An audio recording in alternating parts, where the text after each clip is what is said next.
Марија ме поттикна и ме праша за соја сос, односно дали е добро да се користи и да се готви со соја сос. Искрено не знаев да одговорам, Марија, на ова прашање и морав да пребарам и да истражам и јас, така да фала ти што ме поттикна на ова прашање и што еве јас научив многу повеќе од колку што можеби ти ќе научиш. Вака, соја сосот е многу всушност стар рецепт од Кина и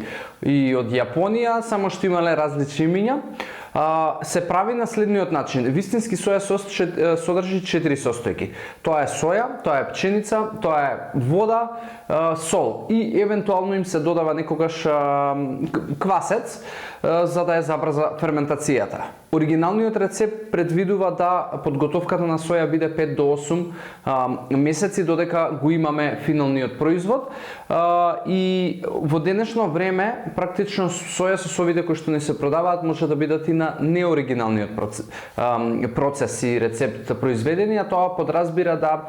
се малку убрзани, односно со различни хемиски реакции доведени до она што денеска нас почесто ни се продава како соја сос, а тоа е еден процес на хидролиза, кај што сојата и се загрева на висока температура, некаде на 80 степени, се додава хлороводородна киселина, која што тој процес го прави за неколку денови. И практично таквиот процес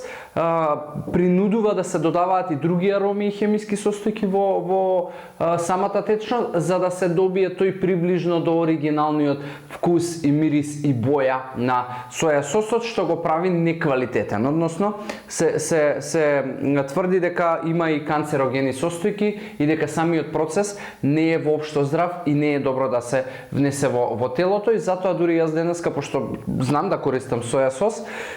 дури погледнав на пакувањето на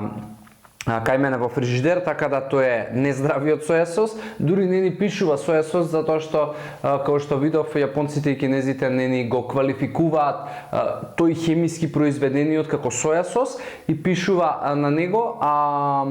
азиски сос со соја, така да не е малку поразлично е сето тоа напишано и со поразлична терминологија, така да соја сосот е супер да се користи во исхраната и е здрав доколку и особено додава стварно добар вкус и арома на храната, но доколку се работи за оригиналниот рецепт. Ја не сум сигурен за тоа како стои ситуацијата во маркетите кај нас во Македонија и дали постои уопште оригиналниот рецепт, но вреди да се истражи тоа, Марија, и да видиме дали вистински постои, така да фала ти што го постави ево ова прашање.